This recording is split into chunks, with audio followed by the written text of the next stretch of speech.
और डिवोर्स कि मुस्लिम में मैरिज और डिवोर्स के रिलेटेड पढ़ेंगे। पहला है मैरिज के बारे में। मुस्लिम में in Muslim law, marriage is defined to be civil contract, unlike Hindu marriage, where it is regarded as sacrosanct. The object of Muslim marriage is procreation and legitimization of children, following other instances of valid marriage. कहते हैं मुस्लिम law marriage में ये होता है कि हाँ, एक तो पहली बात कि ये हिंदू मैरिज से रिलेटेड नहीं होता। ठीक है, इनका बिल्कुल अलग सिस्टम होता है। और क्या इनका होता है कि जैसे कि क्या इनका एज मानी जाती है कि इस एज में करनी चाहिए, जा और जो है और क्या कंडीशंस होती हैं, इंस्ट्रक्शंस होती हैं, बातें होती हैं, तो वो जो है हम आगे पॉइंट्स में डिस्कस करेंगे। पहला point, every Muslim of a sound mind who has attained the age of puberty, that is age of 15 years, may enter into contact of marriage.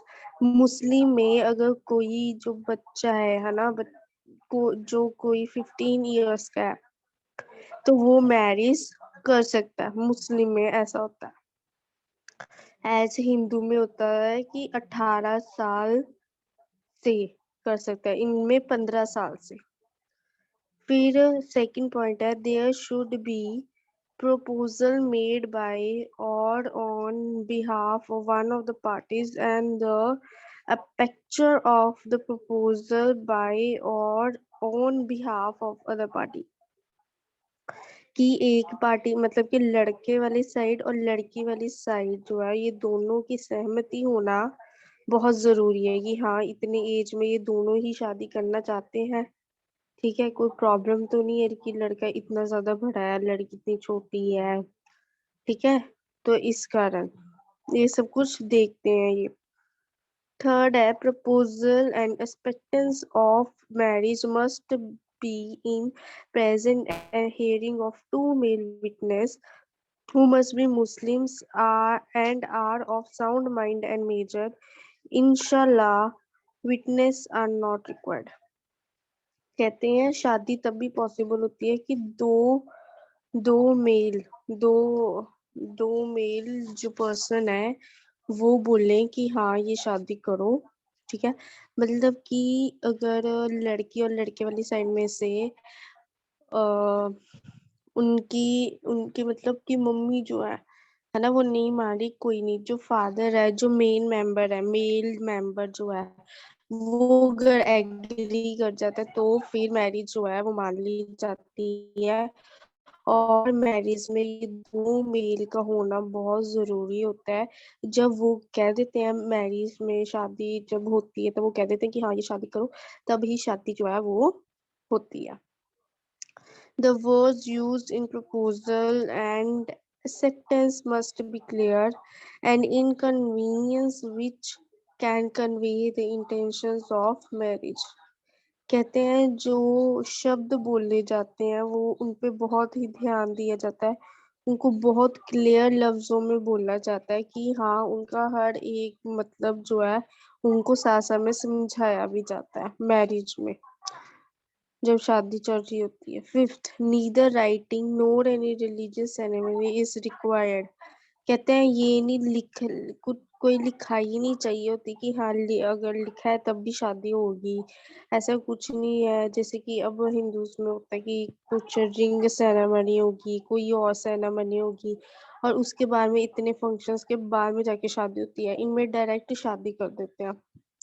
Sixth, the proposal and acceptance must be reciprocal to each other. That is to say, the acceptance must be exactly of the proposal and nothing else। कहते हैं कि जो आप लेते हो वो वैसे का वैसे ही आपको देना भी पड़ता है। ठीक है, ये नहीं आप कम कर रहे हो, ज्यादा कर रहे हो, सेम सेम रखना होता है। 7, there must be consideration in terms of door। कहते हैं कि जब दहेज लेते हैं है ना, तो उसका भी एक कंडीशन टर्म्स होते हैं, मे बी ये टर्म्स हो सकती हैं कि हाँ आपने नहीं देना, हाँ आप इतना ही दोगे बस। ये डिपेंड करता है वो लड़कों वालों पे। तो ये होगी सारी मैरिज के रिगार्डिंग। अब हम पढ़ेंगे डिवोर्स के रिगार्डिंग।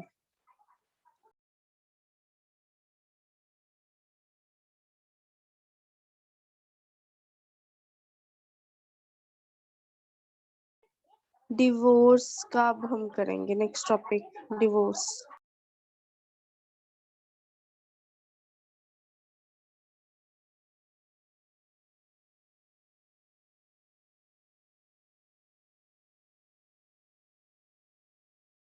नेक्स्ट डिवोर्स करना है हमने, मैरिज कर लिया ना।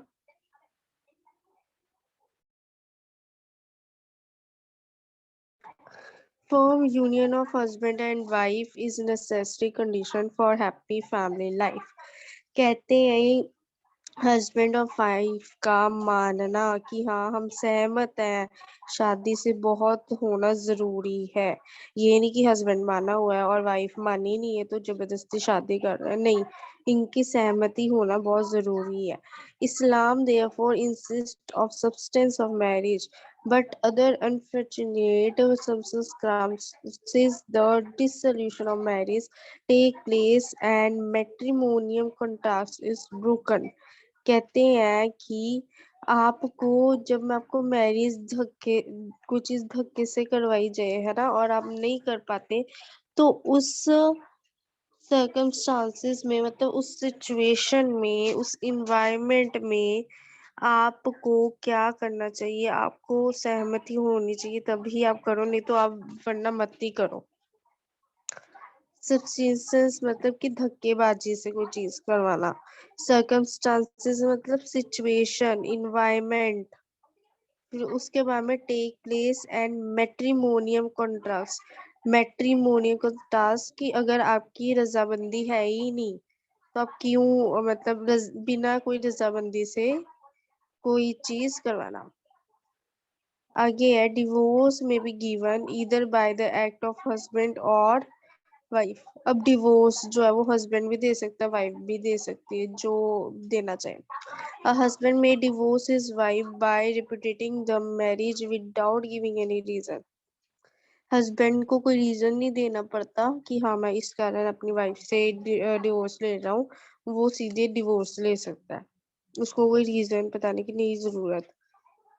Pronouncement of such words which signify the intention of divorce his wife is sufficient। Pronouncement कि जब आप बोलो कि हाँ डिवोर्स लेना चाहता हूँ, ठीक है, इसका मतलब कि डिवोर्स बस हो रहा है, ठीक है, और वाइफ के लिए इतना सफिशिएंट है।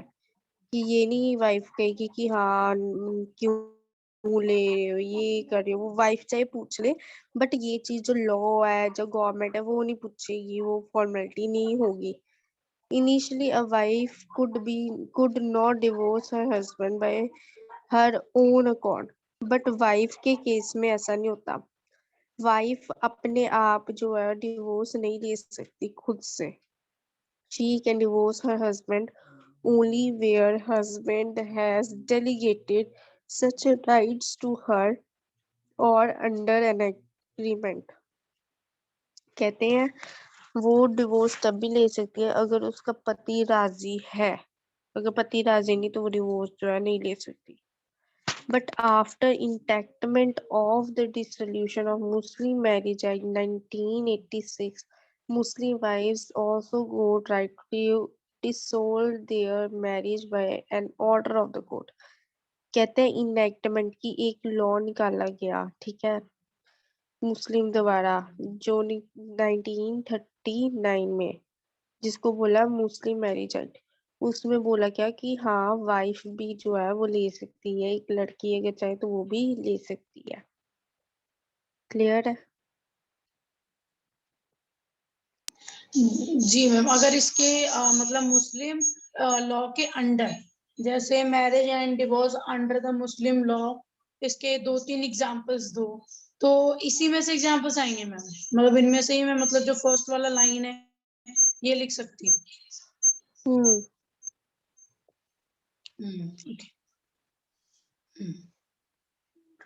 Instead of the whether Hindu marriage, whether a Muslim woman has right to divorce. तो इसमें मैम इन्होंने क्वेश्चन पूछा है।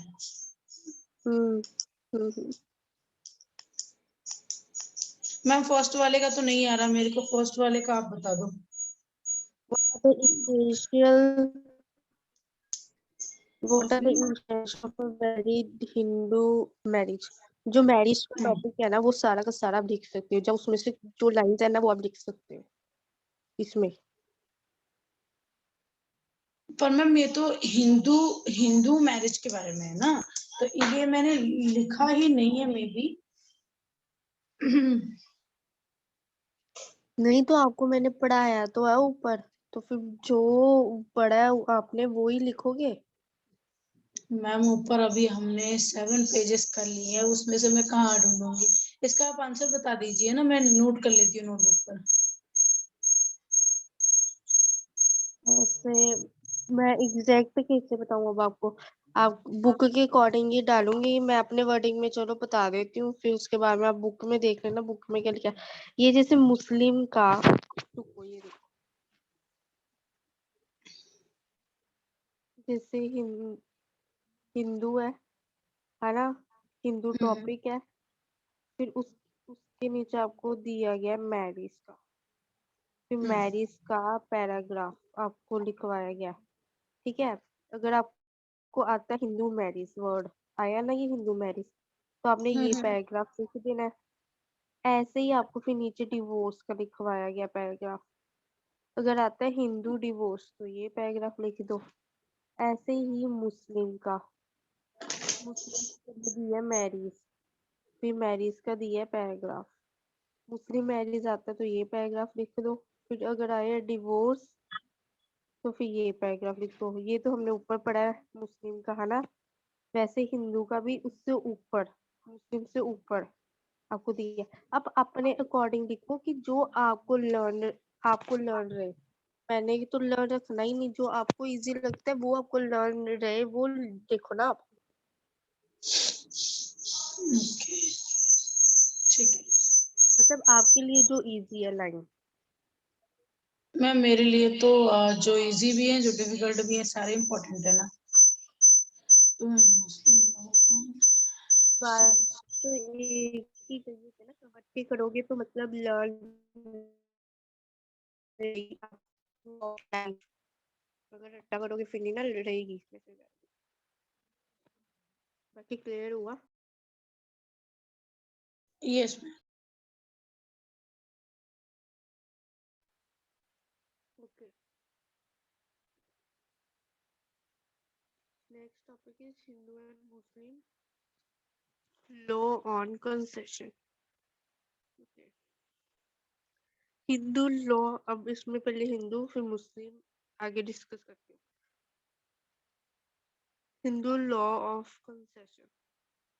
Concession is a method of transfer of property from one person to the another after the death of the former. कहते हैं कि अगर किसी पार्टनर की डेथ हो जाए, है ना, मैम कुछ हो आपकी जाए, वॉइस बहुत ज्यादा ब्रेक हो रही है।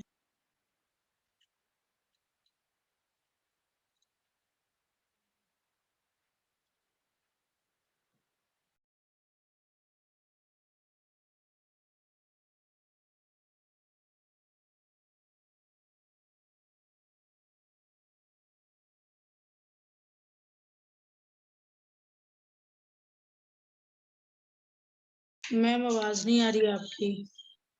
आई वॉज सेइंग, मैं दूसरे रूम में गई थी इसलिए।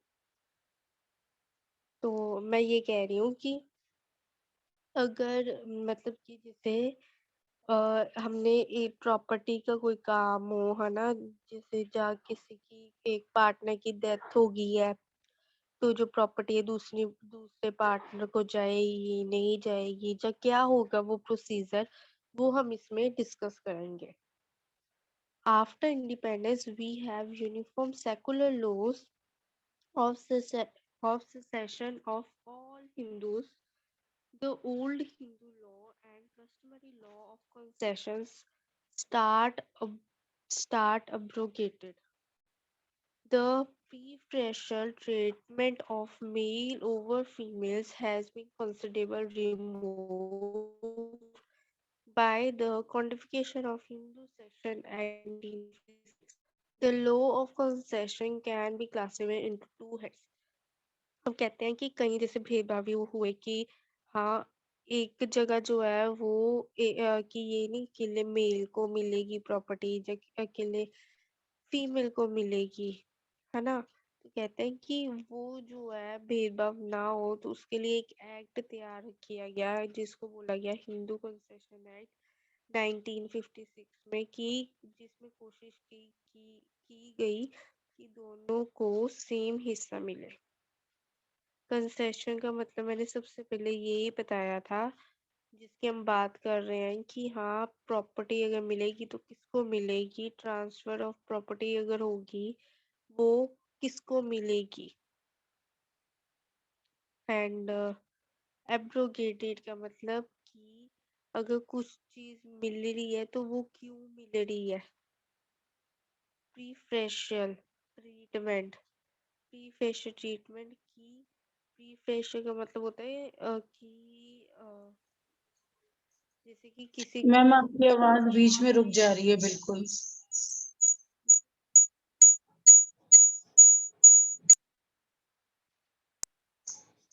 प्रीफरेंशियल का मतलब होता है कि प्रीफरेंशियल का मतलब होता है कि जैसे कि आप इम्पोर्टेंस एक जानों को दी जा रही है, एक को दी गई है इम्पोर्टेंस, दूसरे को नहीं दी गई। ट्रीटमेंट, ट्रीटमेंट का मतलब होता है ट्रीटमेंट मतलब इलाज करना। मैम इसको हिंदी में क्या बोलते हैं? इसको इंग्लिश में और हिंदी में क्या बोलते हैं? अब डिट्टो डिट्टो तो पता नहीं ना, डिट्टो तो मैं कैसे बताऊं आपको। नहीं ये तो नहीं, अब ये इसको इंग्लिश में सक्सेशन बोलते हैं जिसका मतलब होता है प्रॉपर्टी के बारे में जो है यहाँ लिखा हुआ है, ये देखो। Is the method of the transfer of हाँ प्रॉपर्टी। नहीं, इसको हिंदी में क्या बोलते हैं मैम?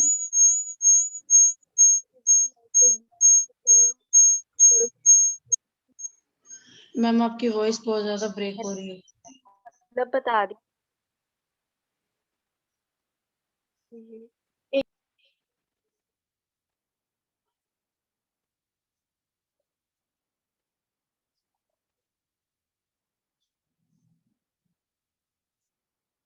मैम आवाज नहीं आ रही है आपकी।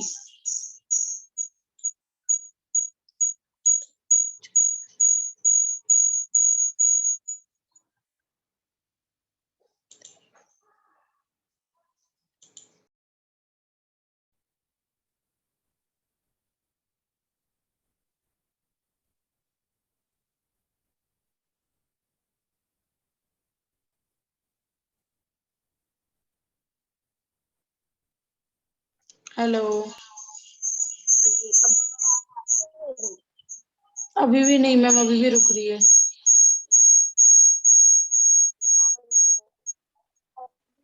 पानी से भीगना ना, तो वो बारिश बहुत पड़ रही है, मे बी इस कारण ही नहीं हो रहा होगा क्योंकि और तो कोई रीजन हो नहीं सकता। अब आ रही है। ठीक है, अब सही आ रही है।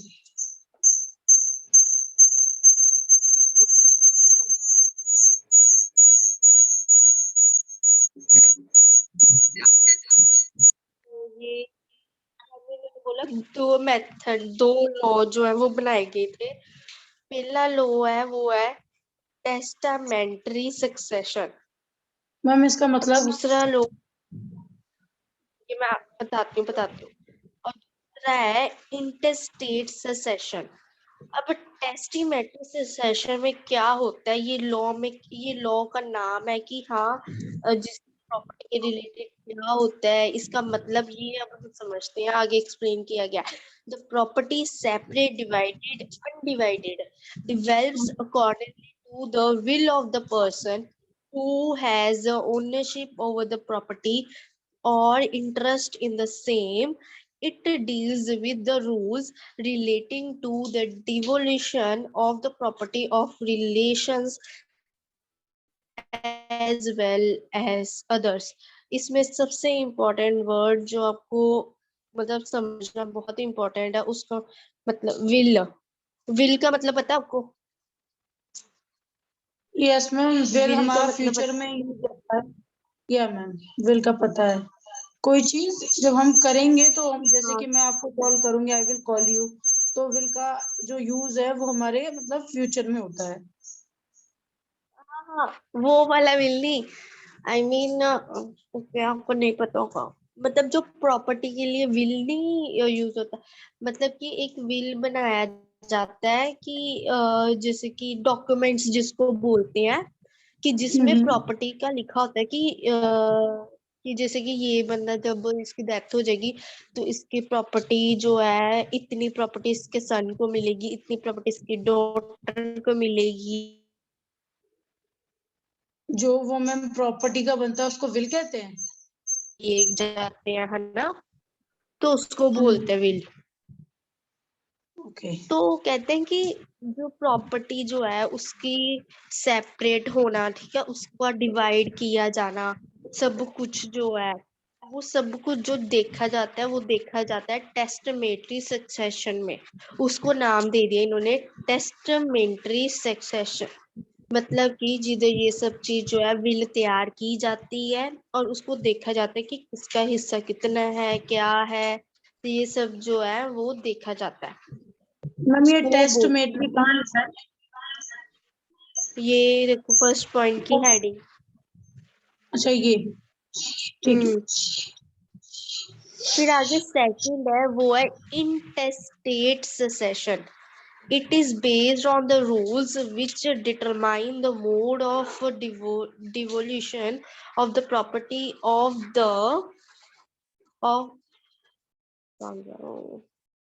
of the property of the deceased own heirs slowly on the basis of their relationship with the deceased when the person dies without making his will or testament. अब कहते हैं अगर तो मान लो विल तैयार है ना, मतलब वो जो चिट्ठा जिधर की हाँ इतनी प्रॉपर्टी इसको मिलनी है, इतनी इसको मिलनी है, सब कुछ जो है लिखा गया विल में, वो तैयार है, तो फर्स्ट मेथड यूज होगा, ठीक है। अगर मान लो वो जो बंदा है, इंसान जो है, वो उसकी डेथ हो गई है, पर उसमें जो है जो है नहीं बनी, तब आप क्या करोगे? और तब क्या क्या रूल्स फॉलो होते हैं प्रॉपर्टी के रिगार्डिंग, है ना, तो वो सब कुछ है वो इंटेस्टेट सक्सेशन में लिखा गया है कि अगर कोई बंदा की डेथ हो जाए और उसने विल ना बनाई हो तो फिर वो क्या करेगा, फिर मतलब जो प्रॉपर्टी जो है वो कैसे डिवाइड होगी। तो ये सब बातें जो है लिखी गई हैं इंटेस्टेट सक्सेशन में। समझ लगा अब डिफरेंस? मैम एक बार और आप रिपीट कर दो। अब मैं बता, मतलब कि अगर तो विल जो है, विल समझ लग गया कि किसको बोलते हैं विल? जी विल समझ लगा किसको बोलते हैं? जी जी जी। तो विल तैयार, अगर मान लो विल जो है, जो इंसान है ना, उसने विल तैयार की हुई है कि मेरी प्रॉपर्टी इस इसको मिलेगी, इसको नहीं मिलेगी, इस इसको मिलेगी, और इस किसको कितनी मिलेगी, वो सब कुछ जो है तैयार किया हुआ है, ठीक है। तो उसको बोल देते हैं, जब विल तैयार की गई है ना, बंदे ने वो तैयार कर दी है, बनी हुई है विल, तो उसको बोल देते हैं टेस्टामेंट्री सक्सेशन। अगर मान लो वो बंदे की डेथ हो जाए और विल उसने ना बनाई हो, ठीक है, मतलब उसने नहीं लिखा कहीं कि हाँ ये कि मेरे बच्चों पास जाएगी प्रॉपर्टी, या इसके पास नहीं जाएगी प्रॉपर्टी, इसको इतना हिस्सा मिलेगा, ये सब कुछ उसने लिखा ही नहीं है कहीं, ठीक है, कुछ ऐसा रिकॉर्ड ही नहीं है, विल उसने बनाई नहीं है, तो फिर वो केस होएगा इंटरस्टेट सक्सेशन का। जी मतलब अगर विल तैयार है तो टेस्टामेंट्री सक्सेशन, अगर विल तैयार नहीं है और बंदा मर गया तो इंटरस्टेट सक्सेशन। सिंपल। क्लियर है? यस। आगे मुस्लिम लॉ ऑफ सुसेशन। अब मुस्लिम लॉ में क्या होता है प्रॉपर्टी के मामले में? The property of the deceased person may devolve either of testamentally or in succession. Take place according to the will and testates of deceased. अब इधर भी सेम होता है, जैसे कि टेस्टामेटरी सुसेशन में विल चाहिए होती है ना, कि बंदा जिंदा होता है और विल बना देता है वो, तो इसमें भी वही है कि हाँ विल चाहिए आपको, ठीक है, विल बनी होती है। और इंटरस्टेट सुसेशन में क्या होता है? Intestate succession is called inheritance under which the legal heirs of the deceased succeed of his property. The Islamic law of inheritance, known treatment succession, like the rest of the Islamic personal law, is a combination of pre-Islamic customs and the rules introduced by Prophet. The greater part of the Islamic law of the inheritance is founded upon the crown after deduction of funeral expenses, expenses of obtaining profit, letters of administration from the court, wages for personal service to deceased within 3 months of his death, debts and legacies. The remaining property, both movable and immovable, become worthy in the inherited. तो कहते हैं कि अगर मान लो उस बंदे ने जो है विल नहीं बनाएगी, है ना, और उसकी डेथ हो गई है, उसने विल नहीं बनाई, तो तब क्या होएगा? तब जो हक बनता है ना, गवर्नमेंट वो हक जो है वो आजमा देती है, पूछती नहीं है कि हाँ हम ये कर दें, हम ये कर दें। हक इन द सेंस, अगर किसी की डेथ हो जाए, है ना, या हस्बैंड की डेथ हो तो वाइफ को मिल जाएगी प्रॉपर्टी, ठीक है, अगर उन दोनों की डेथ हो तो बच्चे को मिलेगी, लड़के को मिलेगी प्रॉपर्टी, है ना। तो ऐसे जो होता है ऐसे किया जाता है। क्लियर है मुस्लिम का और हिंदू का? जी। Okay, next.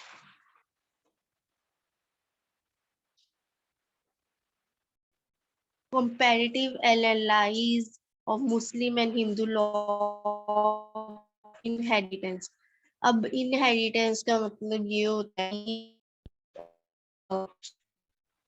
पीढ़ियां पीढ़ियां, ठीक है, जनरेशन, जैसे कि हाँ बेटे का बेटा, फिर उसके आगे बेटा, फिर उसका बेटा, फिर उसकी बेटी, या उसका बेटा, ठीक है, तो उसको बोलते हैं inheritance.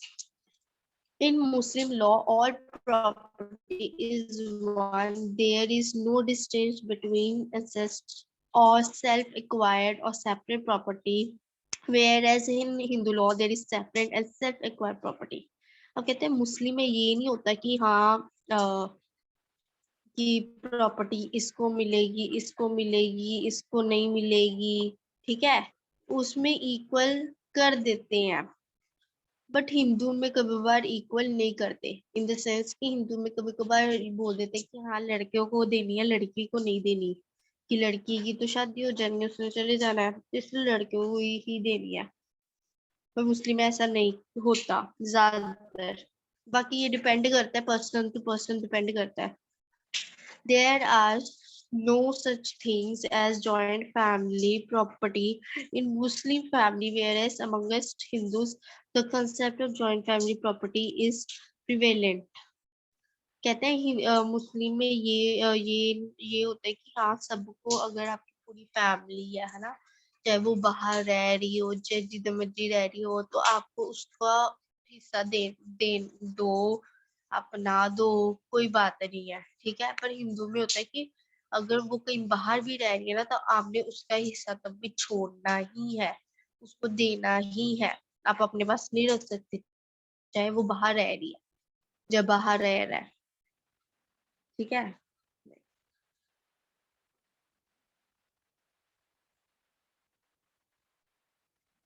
Third, the right of an heir for the first time comes into existence on the death of an ancestor. Right of birth is unknown in Muslim law, but in Hindu law, right in property is vested by birth. और कहते हैं इसमें ये बोला गया कि अगर जैसे डेथ हो जाए तो कितनी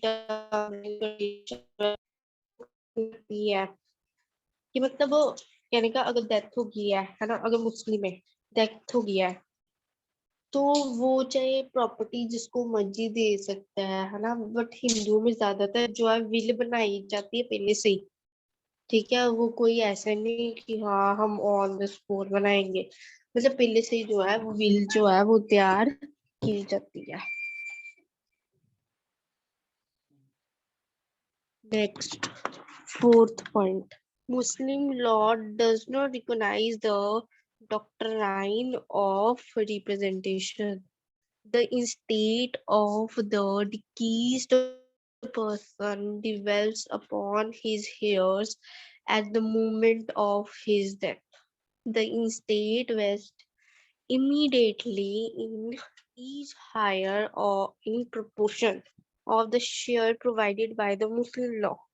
As the interest of each heir is separate and distinct, one of the number of heirs can't be treated as representing the others. Thus, if P's son R dies in a lifetime and P, the son of R, that is grandson of P, can't claim his father's share and represented him, but in Hindu law, the doctrine is representation in required, recognized.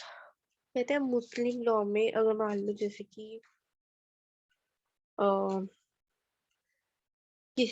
जैसे कि किसी के दादू और उसके पापा जो है ना, अगर मान लो उसके पापा की डेथ हो जाए, बट जो उसका दादू है ना, उसके जो ग्रैंडफादर है वो जो है अभी लाइव है, ठीक है, तो वो ये नहीं कह सकता कि हाँ मुझे प्रॉपर्टी दे दो, मुझे प्रॉपर्टी दे दो, नहीं, अभी उसके जो है बड़े बैठे हुए हैं तो इसलिए वो प्रॉपर्टी की डिमांड जो है वो नहीं कर सकता।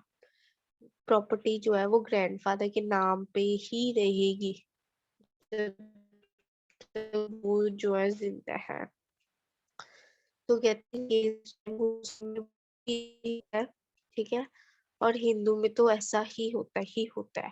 मुस्लिम में कभी कभार क्या देते हैं, चलो दे देते हैं हम, बट हिंदू में ऐसा नहीं होता। हिंदू में तो पक्का ही है कि ऐसा नहीं होता। मुस्लिम में वो बंदे पे डिपेंड करता है कि हाँ आपने देनी है या नहीं देनी, पर हिंदू वाले देते नहीं है। क्या कि फिफ्थ है, Muslim law does not recognize any interest expressed on death of another that is specific may chance of succession. While in Hindu law, the doctrine of peace succession is well recognized. हम कहते हैं कि अगर मतलब मुस्लिम law में अगर मान लो किसी की डेथ हो गई है, ठीक है, और विल बना दी है,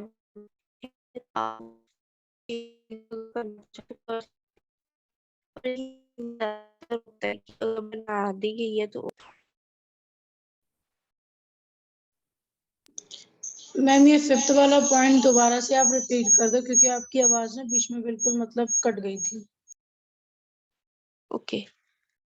मुस्लिम वाला मुस्लिम जो है मतलब कि जो मुस्लिम लोग है ना, वो अगर मान लो किसी की डेथ हो गई है ना, और वो जो विल जो है बनाई हुई विल जो है वो चेंज करना चाहते हैं तो वो चेंज कर सकते हैं, पर हिंदू में ऐसा नहीं होता। जो विल एक बारी बना दी वो चेंज जो है वो नहीं की जाती। अगर बंदे की डेथ हो गई है और वो विल चेंज करना चाहे तो नहीं चेंज हो सकती हिंदू में, पर मुस्लिम में चेंज हो जाती है।